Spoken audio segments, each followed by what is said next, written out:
Hello বন্ধুরা, লাদুসের ডায়েরির একটা নতুন ভিডিওতে তোমাদের সবাইকে স্বাগত। আর আজকে নিয়ে চলে এসেছি একটা নতুন রান্নার রেসিপি, যেটা সন্ধেবেলা বৃষ্টির দিনে চায়ের সাথে একদম জমে যাবে। তো তার জন্য এখানে প্রথমেই দেখতে পাচ্ছ আমি একটা বড় বোলের মধ্যে প্রথমে একটুখানি সুজি নিয়ে নিলাম। ওই হাফ বাটির মতন সুজি নিয়েছি, আর তার মধ্যে নিয়েছি হাফ বাটির একটু বেশি ময়দা। তো এই দুটোকে ভালো করে প্রথমে মিক্স করে নেব হাত দিয়ে।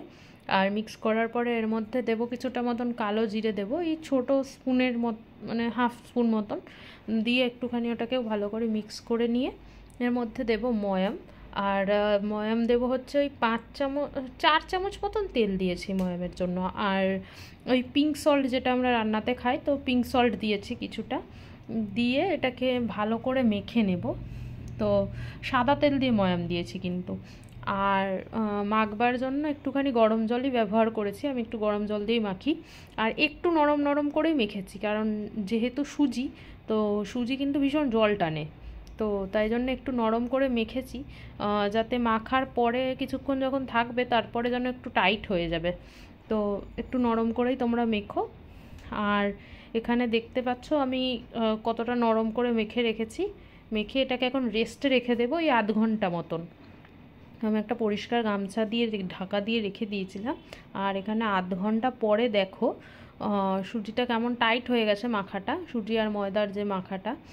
তো ওটাতে এখন একটুখানি তেল দিয়ে নিচ্ছি, অল্প একটুখানি তেল দিয়ে নিলাম। তেল দিয়ে ওটাকে আমি লেচি কেটে নেব এবার। আর এটার থেকে ওই 4টে মতন আমার লেচি বেরিয়েছিল, একটু বড় বড়ই, যেমন রুটির মতন যে লেচি হয় সেরকমই কেটে নিয়েছিলাম। তো এবার ওটাকে আমরা গোল গোল রুটির মতন করে বেলে নেব। তো তার জন্য একটু তেল মাখিয়ে নিয়েছি বেলন আর চাকি দুটোতেই, দিয়ে হালকা হাতে হাতে বেলেছি, কারণ খুব চেপে চেপে তো এইসব জিনিস বেলা যায় না। তো হালকা হাতে বেলে নিয়েছি। আর বেলে নেওয়ার পরে এটাকে আমি যেমন ঠিক পিৎজা কাটে, তো সেরমভাবেই আমি এটাকে কেটে নেব। মানে প্রথমে 4 টুকরো করে নেব মাঝখান দিয়ে আর আড়াআড়িভাবে, তারপরে আবার কোনাকুনিভাবে আরও 4 টুকরো করে নেব। তো তোমরা দেখতেই পাচ্ছ আমি কীভাবে কাটছি। তো একদম অ্যাজ ইট ইজ এইভাবেই কাটবে।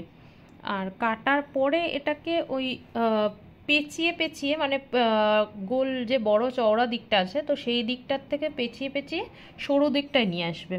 তো তাতে একটা বেশ সুন্দর শেপ হবে। কোনাকুনিও করতে পারো, কিন্তু আমি ওইভাবে করলাম, বেশ মানে ইউনিক লাগলো শেপটা। তো তাই জন্য ওই শেপটাই দিয়েছি আমি। দেখো, তোমাদের এমন কোনো কথা নেই যে সব কটাকে সমানভাবে টুকরো করতে হবে, কিন্তু মোটামুটি চেষ্টা করো সমান করার। আর খুব আলতো হাতে তুলবে, না হলে কিন্তু ভেঙে যাওয়ার চান্স আছে, যেহেতু সুজির। তো এটা তো খুব নরম টাইপের হয়েছে, তাই জন্য।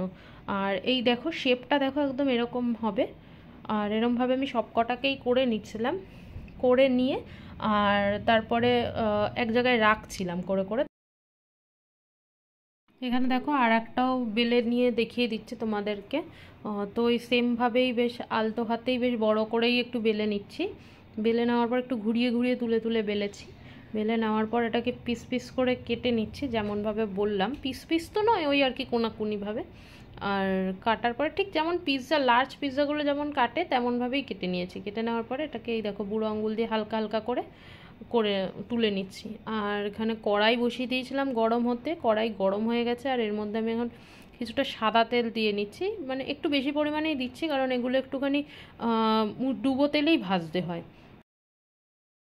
আর এগুলো ডুবো তেলে ভাজবে যখন, তখন অবশ্যই আঁচটাকে একদম কম করে রাখবে প্রথমে। তো যখন দেখবে একটু ভালো মতন ভাজা হয়ে গেছে কম আঁচে, তখন লাস্টের দিকে একটু হাই ফ্লেম দিয়ে একদম লাল লাল করে ভেজে তুলে নেবে। ঠিক দেখতে পাচ্ছ কীরকমভাবে ভাজাটা হচ্ছে, কতটা কালার আসছে। আর এরপর আমি দ্বিতীয় ব্যাচটাও আবার ভেজে নিচ্ছি। ভেজে নিতে তোমাদের আগের ব্যাচের থেকে একটা দেখাচ্ছি যে আমার কেমন মচমচে হয়েছে জিনিস। তো এই রেসিপিটা তোমরা সবাই চেষ্টা করো বাড়িতে, আর কেমন হয়েছে আমাকে জানিও। তো ভিডিওটা যদি ভালো লাগে তাহলে লাইক, কমেন্ট আর শেয়ার করো। আর চ্যানেলটা অবশ্যই সাবস্ক্রাইব করে নিও। সবাই ভালো থেকো, সুস্থ থেকো, আর খুব খুব খুব এনজয় করো। টাটা বন্ধুরা।